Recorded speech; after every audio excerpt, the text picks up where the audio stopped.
ओम श्री साईनाथाय नमः। श्री साईं सच्चरित्र अध्याय 28। चिड़ियों का शिरडी को खींचा जाना। इस अध्याय में लक्ष्मीचंद, बुरहानपुर की महिलाएं तथा मेघा का निर्वाण आदि का वर्णन है। प्राकथन। श्री साईं अनंत हैं। वे एक चींटी से लेकर ब्रह्मांड पर्यंत सर्वभूतों में व्याप्त हैं। वेद और आत्मविज्ञान में पूर्ण पारंगत होने के कारण वे सद्गुरु कहलाने के सर्वथा योग्य हैं। चाहे कोई कितना ही विद्वान क्यों न हो, परंतु यदि वह अपने शिष्य की जागृति कर उसे आत्मस्वरूप का दर्शन न करा सके तो उसे सद्गुरु के नाम से कदापि संबोधित नहीं किया जा सकता।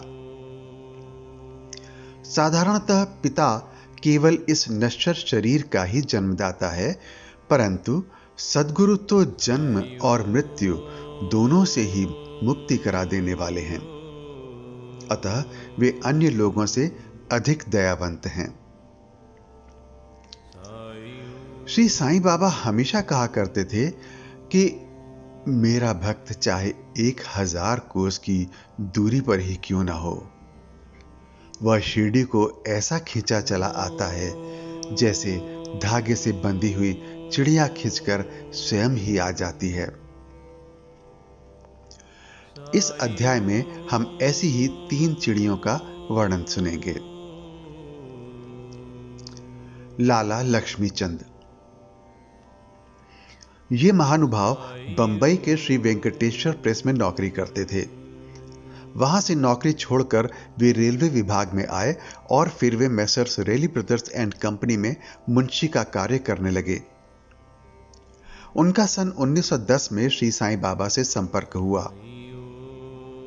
बड़े दिन अर्थात क्रिसमस से लगभग 1 या 2 मास पहले सांता क्रूज में उन्होंने स्वप्न में एक दाढ़ी वाले वृद्ध को देखा जो चारों ओर से भक्तों से घिरा हुआ खड़ा था।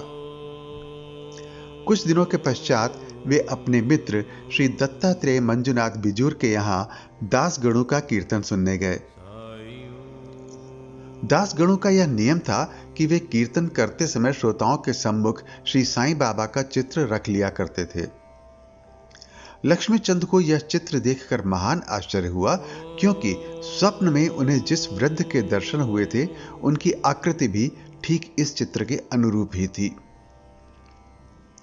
इससे वे इस निष्कर्ष पर पहुंचे कि स्वप्न में दर्शन देने वाले स्वयं शिरडी के श्री साईनाथ समर्थ के अतिरिक्त और कोई नहीं है।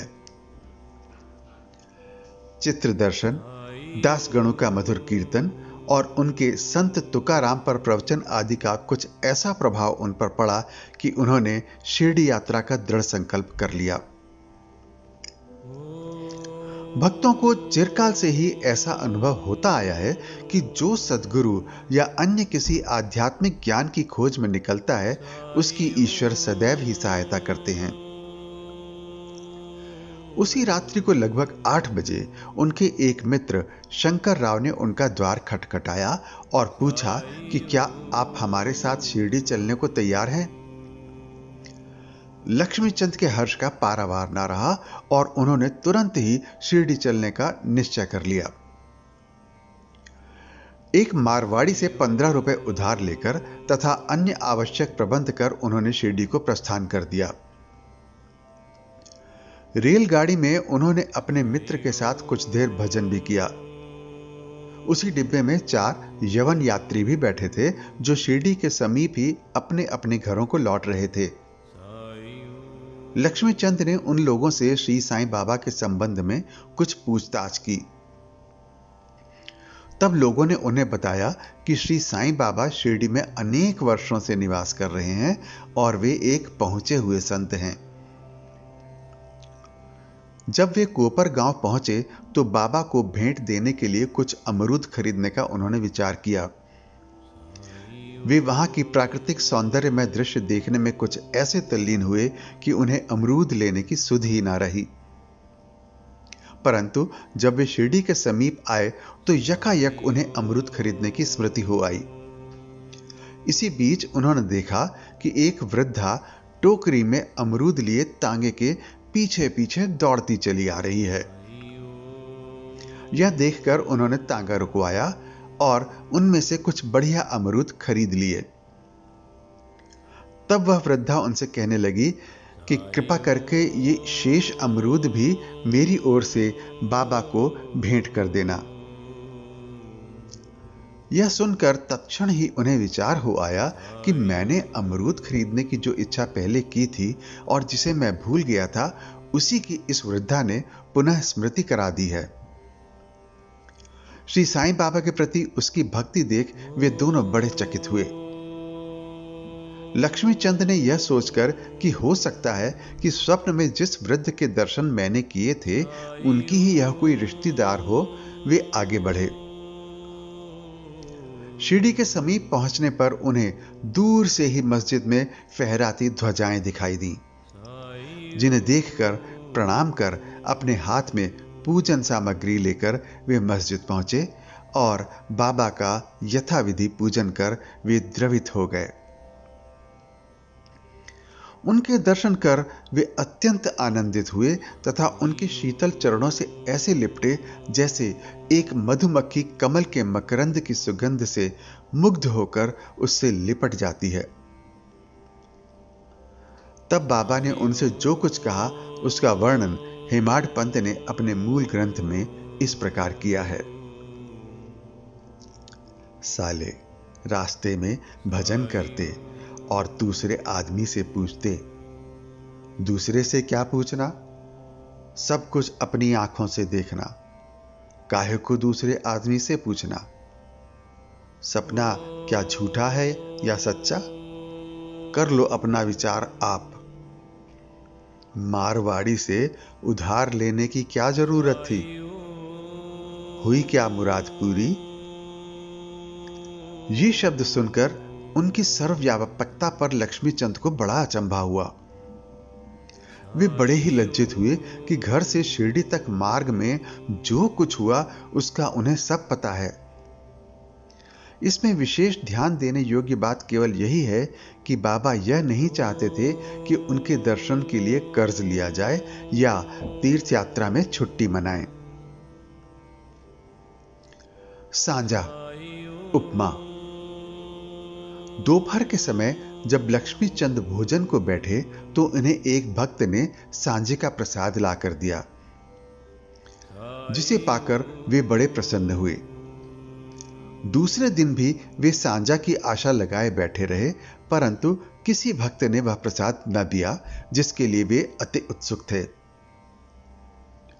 तीसरे दिन दोपहर की आरती पर बापू साहब जोग ने बाबा से पूछा कि नैवेद्य के लिए क्या बनाया जाए। तब बाबा ने उनसे सांझा लाने को कहा। भक्तगण 2 बड़े बर्तनों में सांझा भरकर ले आए। लक्ष्मीचंद को भूख भी अधिक लगी थी, साथ ही उनकी पीठ में दर्द भी था। बाबा ने लक्ष्मीचंद से कहा, हेमाड पंत ने मूल ग्रंथ में इस प्रकार वर्णन किया है, तुमको भूख लगी है, अच्छा हुआ। कमर में दर्द भी है, लो अब सांझे की ही दवा करो। उन्हें पुनः अचंभा हुआ कि मेरे मन के समस्त विचारों को उन्होंने जान लिया है। वस्तुतः वे सर्वज्ञ हैं। कुदृष्टि।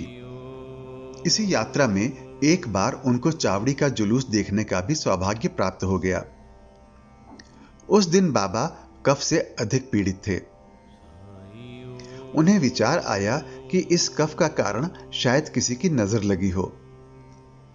दूसरे दिन प्रातःकाल जब बाबा मस्जिद को गए तो श्यामा से कहने लगे, कल जो मुझे कफ से पीड़ा हो रही थी उसका मुख्य कारण किसी की कुदृष्टि ही है। मुझे तो ऐसा प्रतीत होता है कि किसी की नजर लग गई है, इसीलिए यह पीड़ा मुझे हुई है। लक्ष्मीचंद के मन में जो विचार उठ रहे थे वही बाबा ने भी कह दिए। बाबा की सर्वज्ञता के अनेक प्रमाण तथा भक्तों के प्रति उनका स्नेह देखकर लक्ष्मी चंद बाबा के चरणों पर गिर पड़े और कहने लगे, आपके प्रिय दर्शन से मेरे चित्त को बड़ी प्रसन्नता हुई है। मेरा मन मधुप आपके चरण कमर और भजनों में ही लगा रहे। आपके अतिरिक्त भी अन्य कोई ईश्वर है इसका मुझे ज्ञान नहीं। मुझ पर आप सदा दया और स्नेह करें और अपने चरणों के दीन दास की रक्षा कर उसका कल्याण करें। आपके भवभय नाशक चरणों का स्मरण करते हुए मेरा जीवन आनंद से व्यतीत हो जाए, ऐसी मेरी आपसे विनम्र प्रार्थना है। बाबा से आशीर्वाद तथा उदी लेकर वे मित्र के साथ प्रसन्न और संतुष्ट होकर मार्ग में उनकी कीर्ति का गुणगान करते हुए घर वापस लौट आए और सदैव उनके अनन्य भक्त बने रहे। शिरडी जाने वालों के हाथ वे उनको हार, कपूर और दक्षिणा भेजा करते थे। बुरहानपुर की महिला। अब हम दूसरी चिड़िया भक्त का वर्णन करेंगे। एक दिन बुरहानपुर में एक महिला ने स्वप्न में देखा कि श्री साईं बाबा उसके द्वार पर खड़े भोजन के लिए खिचड़ी मांग रहे हैं। उसने उठकर देखा तो द्वार पर कोई भी न था। फिर भी वह प्रसन्न हुई और उसने यह स्वप्न अपने पति तथा अन्य लोगों को सुनाया। उसका पति डाक विभाग में नौकरी करता था। वे दोनों बड़े ही धार्मिक थे। जब उसका स्थानांतरण अकोला को हुआ तो दोनों ने शिरडी जाने का भी निश्चय किया और एक शुभ दिन उन्होंने शिरडी को प्रस्थान कर दिया। मार्ग में गोमती तीर्थ होकर वे शिरडी पहुंचे और वहां 2 माह तक ठहरे। प्रतिदिन वे मस्जिद जाते और बाबा का पूजन कर आनंद से अपना समय व्यतीत करते थे। यद्यपि दंपति खिचड़ी का नैवेद्य भेंट करने को ही आए थे, परंतु किसी कारणवश उन्हें 14 दिनों तक ऐसा संयोग प्राप्त न हो सका। उनकी स्त्री इस कार्य में अब अधिक विलंब न करना चाहती थी। इसलिए जब 15वें दिन दोपहर के समय वह खिचड़ी लेकर मस्जिद में पहुंची तो उसने देखा कि बाबा अन्य लोगों के साथ भोजन करने बैठ चुके हैं। पर्दा गिर चुका था, जिसके पश्चात किसी का साहस न था कि वह भीतर प्रवेश कर सके। परंतु वह एक क्षण भी प्रतीक्षा न कर सकी और हाथ से पर्दा हटाकर भीतर चली आई। बड़े आश्चर्य की बात थी कि उसने देखा कि बाबा की इच्छा उस दिन सबसे पहले खिचड़ी खाने की ही थी, जिसकी उन्हें आवश्यकता थी। जब वह थाली लेकर भीतर आई तो बाबा को बड़ा हर्ष हुआ और वे उसी में से खिचड़ी के ग्रास लेकर खाने लगे। बाबा की ऐसी उत्सुकता देख प्रत्येक को बड़ा आश्चर्य हुआ और जिन्होंने भी यह खिचड़ी की वार्ता सुनी, उन्हीं भक्तों के प्रति बाबा का असाधारण स्नेह देख बड़ी प्रसन्नता हुई। मेघा का निर्वाण। अब तृतीय महान पक्षी की चर्चा सुनिए। बिरम गांव का रहने वाला मेघा अत्यंत सीधा और अनपढ़ व्यक्ति था। वह राव बहादुर हरिविनायक साठे के यहां रसोइये का काम किया करता था। वह शिव जी का परम भक्त था और सदैव पंचाक्षरी मंत्र नमः शिवाय का जाप किया करता था। संध्योपासना आदि का उसे कुछ भी ज्ञान न था, यहां तक कि वह संध्या के मूल गायत्री मंत्र को भी न जानता था। राव बहादुर साठे का उस पर अत्यंत स्नेह था, इसलिए उन्होंने उसे संध्या की विधि तथा गायत्री मंत्र सिखला दिया। साठे साहब ने श्री साईं बाबा को शिवजी का साक्षात अवतार बतलाकर उसे शिरडी भेजने का निश्चय किया, किंतु साठे साहब से पूछने पर उन्होंने बताया कि श्री साईं बाबा तो यवन हैं। इसलिए मेघा ने सोचा कि शिरडी में एक यवन को प्रणाम करना पड़े, यह अच्छी बात नहीं है। भोला भाला आदमी तो वह था ही, इसलिए उसके मन में असमंजस पैदा हो गया। तब उसने अपने स्वामी से प्रार्थना की कि कृपा कर मुझे वहां न भेजें। परंतु साठे साहब कहां मानने वाले थे। उनके सामने मेघा की एक न चली। उन्होंने उसे किसी प्रकार शिरडी भेज दिया तथा उसके द्वारा अपने ससुर गणेश दामोदर उपनाम दादा केलकर को, जो शिरडी में ही रहते थे, एक पत्र भेजा कि मेघा का परिचय बाबा से करा देना। शिरडी पहुंचने पर जब वह मस्जिद में घुसा तो बाबा अत्यंत क्रोधित हो गए और उसे उन्होंने मस्जिद में आने की मनाही कर दी। वे गर्जन कर कहने लगे, इसे बाहर निकाल दो। फिर मेघा की ओर देखकर कहने लगे, तुम तो एक उच्च कुलीन ब्राह्मण हो और मैं निम्न जाति का एक यवन। तुम्हारी जाति भ्रष्ट हो जाएगी, इसलिए यहां से बाहर निकल जाओ। ये शब्द सुनकर मेघा कांप उठा। उसे बड़ा विस्मय हुआ कि जो कुछ उसके मन में विचार उठ रहे थे उन्हें बाबा ने कैसे जान लिया। किसी प्रकार वह कुछ दिन वहां ठहरा और अपनी इच्छा अनुसार सेवा भी करता रहा, परंतु उसकी इच्छा तृप्त नहीं हुई। फिर वह घर लौट आया और वहां से त्रिंबक अर्थात नासिक जिला को चला गया। वर्ष भर के पश्चात वह पुनः शिरडी आया और इस बार दादा केलकर के कहने से उसे मस्जिद में रहने का अवसर प्राप्त हो गया। साईं बाबा मौखिक उपदेश द्वारा मेघा की उन्नति करने के बदले उसका आंतरिक सुधार कर रहे थे।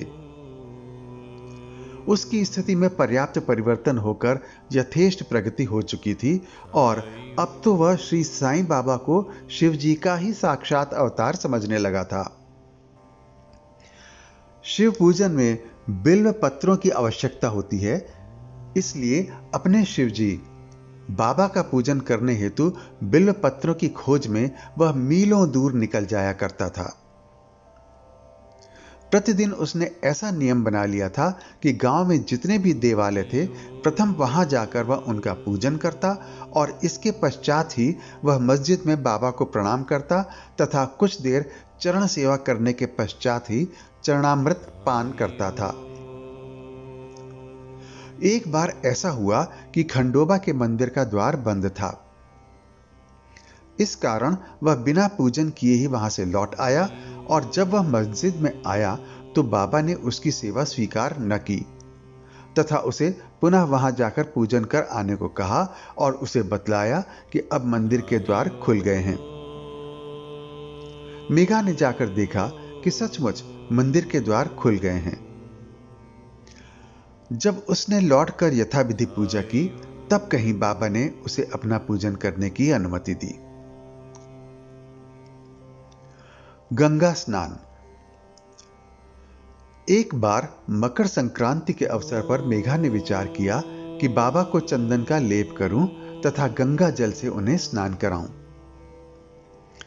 बाबा ने पहले तो इसके लिए अपनी स्वीकृति न दी, परंतु उसकी लगातार प्रार्थना के उपरांत उन्होंने किसी प्रकार स्वीकार कर लिया। गोदावरी नदी का पवित्र जल लाने के लिए मेघा को 8 कोस का चक्कर लगाना पड़ा। वह जल लेकर लौट आया और दोपहर तक पूर्ण व्यवस्था कर ली। तब उसने बाबा को तैयार होने की सूचना दी। बाबा ने पुनः मेघा से अनुरोध किया कि मुझे इस झंझट से दूर ही रहने दो। मैं तो एक फकीर हूं, मुझे गंगा जल से क्या प्रयोजन। परंतु मेघा कुछ सुनता ही न था। मेघा की तो यह दृढ़ धारणा थी कि शिवजी गंगा जल से अधिक प्रसन्न होते हैं, इसलिए ऐसे शुभ पर्व पर अपने शिवजी को स्नान कराना हमारा परम कर्तव्य है। अब तो बाबा को सहमत होना ही पड़ा और नीचे उतरकर वे एक पीढ़े पर बैठ गए तथा अपना मस्तक आगे करते हुए कहने लगे, अरे मेघा, कम से कम इतनी कृपा तो करना कि केवल मेरे सिर पर ही पानी डालना। सिर शरीर का प्रधान अंग है और उस पर पानी डालना ही पूरे शरीर पर पानी डालने के सदृश है। मेघा ने अच्छा अच्छा कहते हुए बर्तन उठाकर सिर पर पानी डालना प्रारंभ किया। ऐसा करने से उसे इतनी प्रसन्नता हुई कि उसने उच्च स्वर में हर हर गंगे कहते हुए समूचे बर्तन का पानी बाबा के संपूर्ण शरीर पर उंडेल दिया और फिर पानी का बर्तन एक ओर रखकर वह बाबा की ओर निहारने लगा। उसने देखा कि बाबा का तो केवल सिर ही भीगा है और शेष भाग ज्यों का त्यों बिल्कुल सूखा ही है। यह देखकर उसे बड़ा आश्चर्य हुआ। त्रिशूल और पिंडी। मेघा बाबा को 2 स्थानों पर स्नान कराया करता था। पहले वह बाबा को मस्जिद में स्नान कराता और फिर वाड़े में नाना साहेब चांदोरकर द्वारा प्राप्त उनके बड़े चित्र को। इस प्रकार यह क्रम 12 मास तक चलता रहा। बाबा ने उसकी भक्ति तथा विश्वास दृढ़ करने के लिए उसे दर्शन दिए। एक दिन प्रातःकाल मेघा जब अर्ध निद्रावस्था में अपनी शैया पर पड़ा हुआ था, तभी उसे उनके दर्शन हुए। बाबा ने उसे जागृत जानकर अक्षत फेंके और कहा, मेघा, मुझे त्रिशूल लगाओ। इतना कहकर वे अदृश्य हो गए। उनके शब्द सुनकर उसने उत्सुकता से अपनी आंखें खोली, परंतु देखा कि कोई नहीं है, केवल अक्षत ही यहां वहां बिखरे पड़े हैं।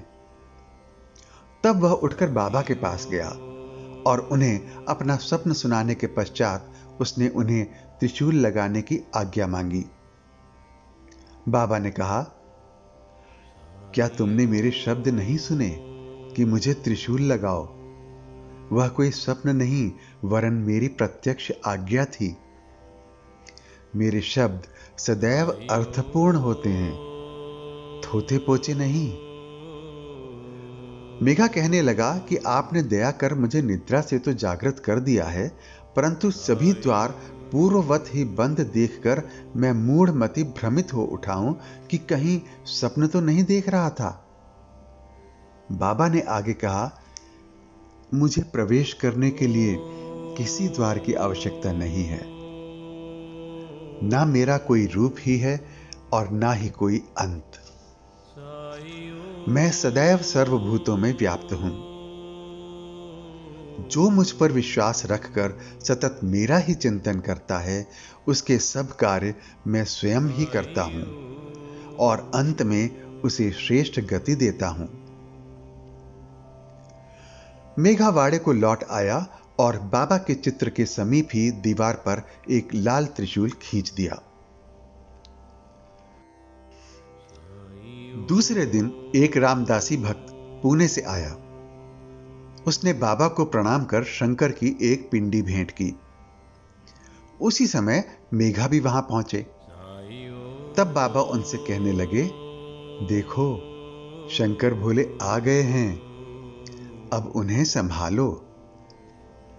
मेघा ने पिंडी पर त्रिशूल लगा देखा तो उसे महान विस्मय हुआ। वह वाड़े में आया। इस समय काका साहेब दीक्षित स्नान के पश्चात सिर पर तौलिया डाले साईं नाम का जाप कर रहे थे।